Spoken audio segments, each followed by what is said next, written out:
90쪽으로 넘어가 보죠.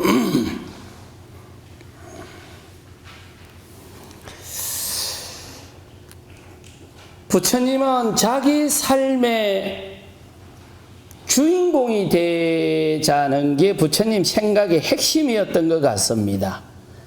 그러니까 내 인생은 내가 디자인하고 싶어. 당신이 내 인생을 디자인하지 마. 이게 기본 생각이었는데 지금 이제 이런 문제인 것 같습니다. 서양은 전통적인 의미에서 수행이 없었잖아요. 수행이 없고, 그런데 수행과 같은 기능이 필요했고, 그러다가 이제 근세에 들어와서 동양 문화와 접촉을 하면서 이제 수행을 알게 된 거죠. 그러면 서양이 수행을 알게 됐던 것은 한 50년 정도밖에 안 됐다고 보시면 됩니다. 그 이전에도 알기는 했겠지만 본격적으로 알지는 못했을 거예요. 그러다 보니 서양의 스승의 맥이라고 하는 게 사제에서 목사로 넘어왔다가 의사로 넘어왔다가 교사로 넘어왔다가 그리고 이제 그 중간에 의사로도 넘어가게 되죠. 몸을 관리하던 데서 마음을 관리하는 쪽으로 넘어갔다가 마음을 관리하는 쪽으로 넘어가다 보니 심리학에서 심리 상담까지 가게 됐던 거죠. 그러면 이제 심리 상담을 하시는 분들이 이제 스승의 역할을 해 왔던 거죠. 지금은 수행을 하는 분이 그 역할을 대신했던 거죠. 그런데 이 의사나 교사나 신부나 목사나 심리 상담하시는 분들의 가장 큰 공통점이 뭘까요? 당신의 문제를 내가 진단하고 해결해 주겠다는 거죠. 내 문제를 내가 해결하는 게 아니고, 수행은 내 문제를 내가 해결하겠다는 거죠. 그러면은 만약 60억 인구가 있다면 내 문제를 당신이 좀 해결해 줘. 그는 사람이 절반이라면 내 문제는 내가 해결하고 싶어 하는 사람도 절반이라 카이요. 숫자가. 그런데 이 비율이 흔히 리더로 갈수록 내 문제는 내가 해결하고 싶어 하는 층이 두텁고, 리더로 가지 못하는 계층 쪽에서는 내 문제를 네가 좀 해결해 줘. 그는 비율이 많고.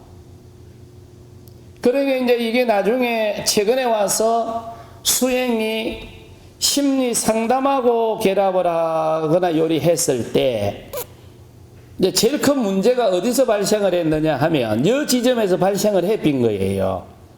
무슨 이야기냐 하면 이 심리 상담이나 심리 치료나 이쪽에서는 진단하는 사람이 따로 있고 진단받는 사람이 따로 있었잖아요.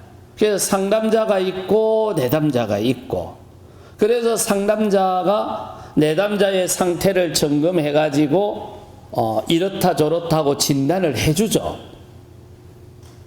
근데 거기에 필요한 사람도 있지만 어떤 사람들은 내 문제를 내가 진단하면 되는데 내 문제를 네가 진단해놓고는 사람도 있을까요?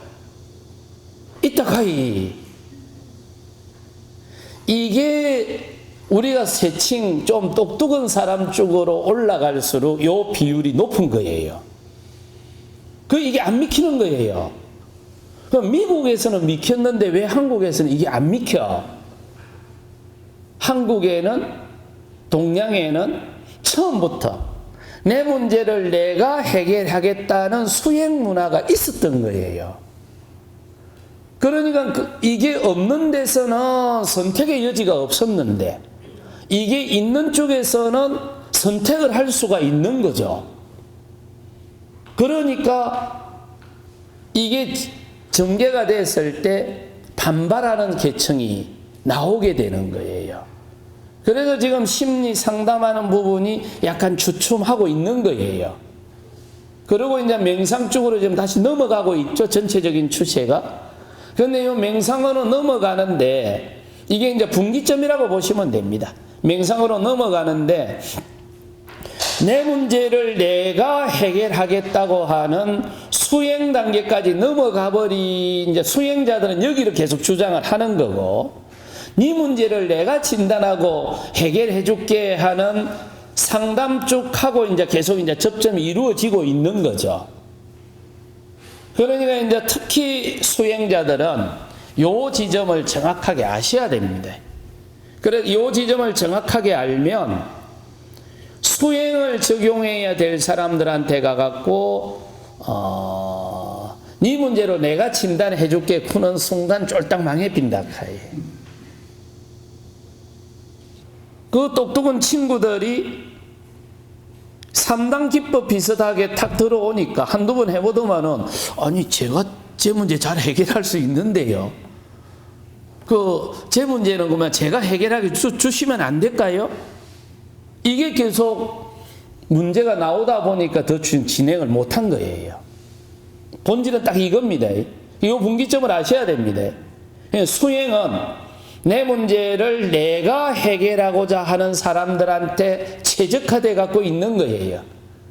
그러다 보니까 이게 부처님이 나중에 부처님을 가장 부처님답게 만들어준 슬로건이 뭐였죠? 천상천하 유아독조. 이 말의 의미는 내 문제는 내가 해결할 거야. 아무도 타치하지 마. 꼭 내가 필요하면 요청할게. 그 이전에는 아무도 타치하지 마세요. 요 말입니다. 이게 굉장히 자아식이 강한 사람들이 했던 거예요. 그러면 이런 자아식이 강한 사람들이 수행을 이제 했는데, 이 수행은 불교는 어떤 의미에서는 보면 이 조직이 안 됩니다. 불교가 조직을 해서 성공한 데가 있다 하던가요?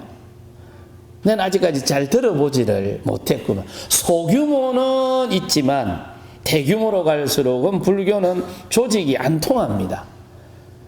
그런 말 못 들어봤습니까? 주부들 모아놓고 회의를 하면 회의가 잘 안 된다 카대요. 그런 이야기 못 들었습니까? 개인 택시 조합에 회의를 하면 회의가 안 된대요.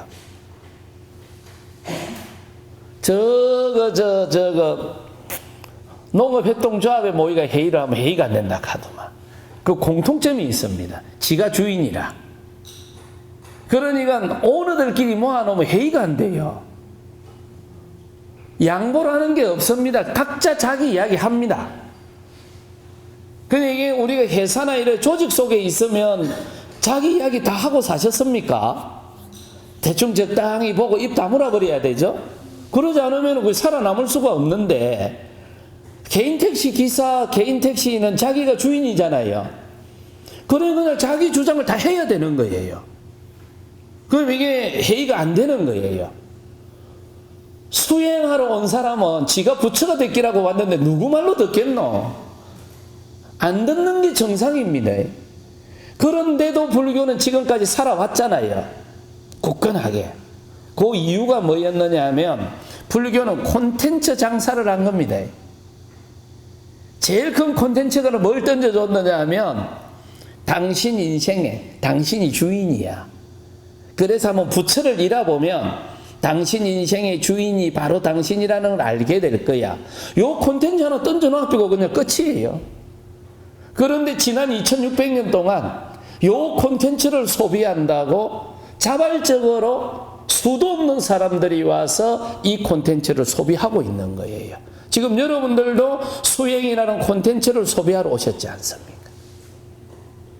불교는 콘텐츠 하나 잘 만들어 놓고 이 콘텐츠를 세상에 던져 놓고 세상 사람들이 자발적으로 이 콘텐츠를 소비하면서 지금까지 이어져 온 거예요. 그러니까 달마 스님이 오셔가지고 콘텐츠 하나 던져버린 거죠. 달마 스님 제자 4명 키워놓고 돌아가셨잖아요. 그 육조 해능생도 마찬가지죠. 콘텐츠 하나 던져놓고 끝내버렸죠. 보조 스님이 900년 전에 이 땅에 와서 가나선이라는 콘텐츠 하나 던져놓고 끝내버린 거예요. 그런데 그 콘텐츠를 자발적으로 지난 1000년 동안 소비하고 있거든요. 지금 우리도 마찬가지예요. 팔정도라는 콘텐츠 하나 시중에 던져버리는 겁니다. 그러면 이게 이제 자발적으로 소비자가 늘어나고 그 소비자가 많이 늘어나면 흐름이 하나 만들어지겠죠. 수행은 콘텐츠 싸움입니다. 불교는.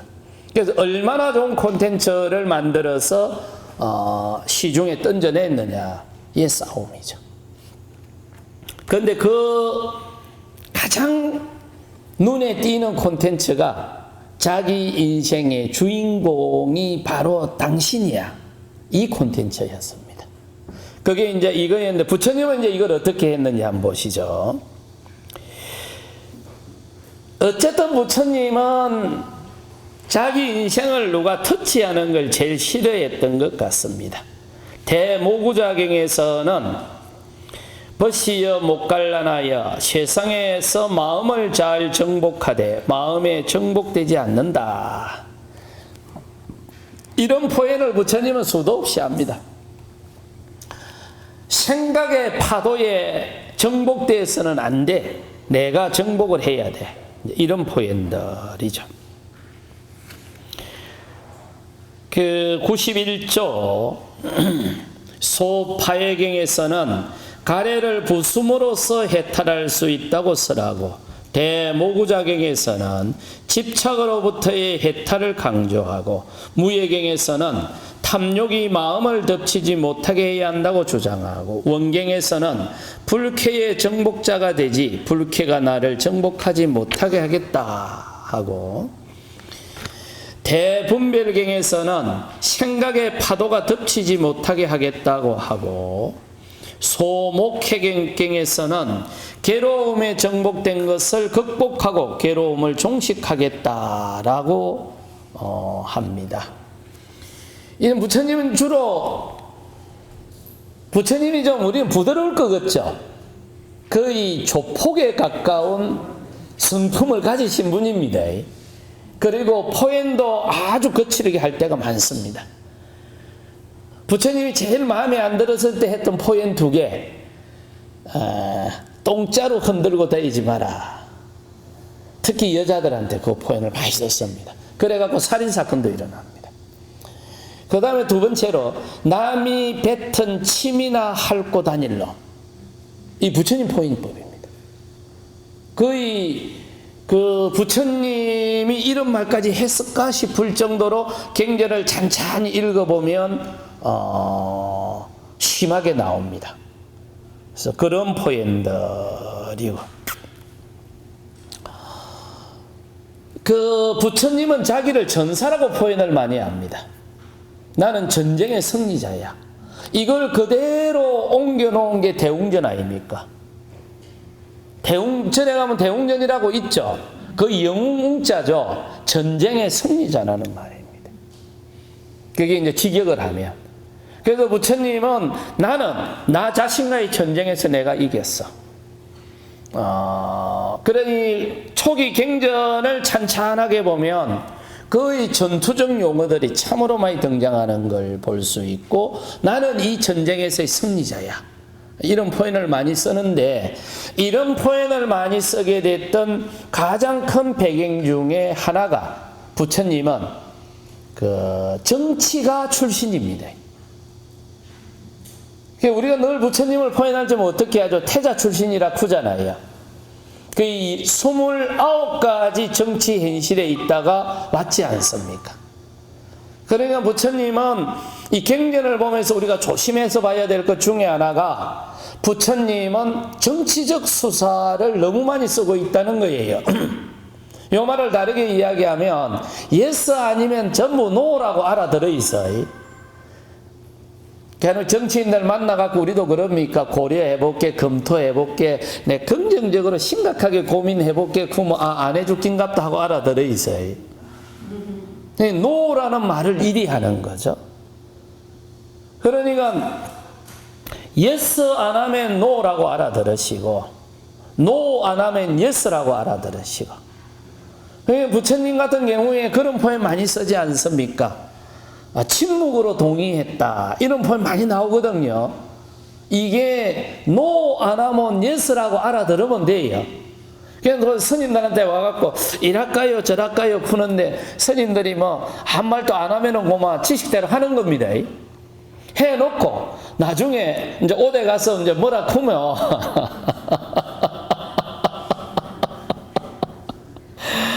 건재를 잘못 그리 하지 않습니까? 뭘 해야 되는데 이게 뭐 언제 가서 허가 맞고 언제 하노? 근데 어른 스님 지나가면은 막 바쁠다 싶으면은 이것 좀 요리했는데 요리할까요? 구우면 시딱 갚이잖아요. 그럼 이제 보고 한 거라. 그러고는 이제 누가 뭐라고 막 어른 스님이 하락하던데. 뭐 그걸 끝내비는 거지. 그럼 뭐 어른 스님한테 물어보기고 잡기고 뭐. 그러고 이제 어른 스님이 영 마음에 안 들면 와서 곤치라 구겠지. 그러면 곤치면 되는 거지 뭐. 여기도 보니까는 이제 곤치라 구니까 히떡 던지비고 갚이대. 그게 원래 그래 하는 겁니다. 한 10대 해놓고 나면 한 10서너 곤치라 푸겠지. 그래도 서너 개는 하면 되잖아. 원래 그래 하는 겁니다. 어른들 모시고 살 적에 일일이 허가받고 하는 게 아닙니다. 그냥 밑에서 일하시는 분들은 그냥 하시고 그게 문제가 있으면 곤쳐 쓰는 거고 원래 그래 하는 겁니다. 근데 부처님의 어법이 그렇습니다. yes 아니면 no라고 알아들으시고 no 아니면 yes라고 알아들으시고 그걸 갖다가 굳이 쫓아가 갖고 yes인지 no인지를 확인을 받으면 이제 그때부터 하수입니다. 그냥 적당히 두리뭉실하게 넘어가고 문제가 있으면 곤치겠지 뭐. 자, 어쨌건 부처님은 당신이 당신 인생의 주인으로 살고 싶어 했습니다. 그리고 누군가가 다 자기 삶에 간섭하는 것을, 개입하는 것을 아주 극도로 싫어했던 것 같습니다.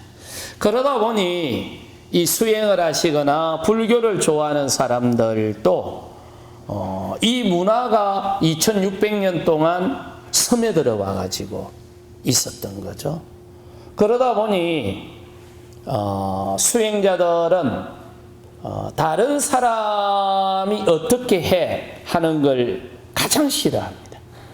그래서 수행체에 오면 이라세요 저라세요 하지 마이소. 다른 사람이 뭐 치마를 입고 무구나무로 서든지 뭐 그건 내가 할 일은 알아차리마. 그리고 영 불편하면 그 담당자한테 가가지고 이야기를 할 것. 그래서 수행체에서는 다툼이 일어나면 잘잘못을 따지지 않습니다. 수행체에서 문제 해결하는 방법 1번 잘잘못이 일어나면 처음에 네 잘못했어 쿠는 요 시비한 사람이 잘못했다는 거예요. 이게 이해가 잘 안 될 겁니다.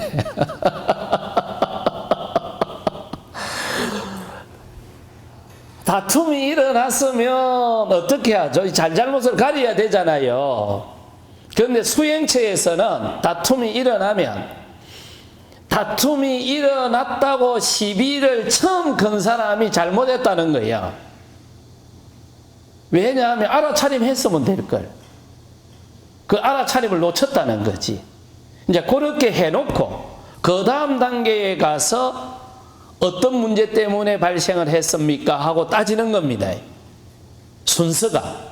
그러니까 열불 나는 거예요. 내는 잘못한 게 하나도 없고 저거 잘못했다고 지적했는데 왜 나를 뭐라 굽니까? 하거든. 그래갖고 요도 간 사람 많습니다. 근데 그 가장 본질적 첫 번째 요인이 뭐냐면 네가 상대방의 알아차림을 놓쳤다는 겁니다. 포인트가. 그냥 잘잘못은 그 다음에 문제고 그 상황에서는 네가 알아차림을 놓쳤어. 그겁니다. 자, 여기까지 궁금한 거는요.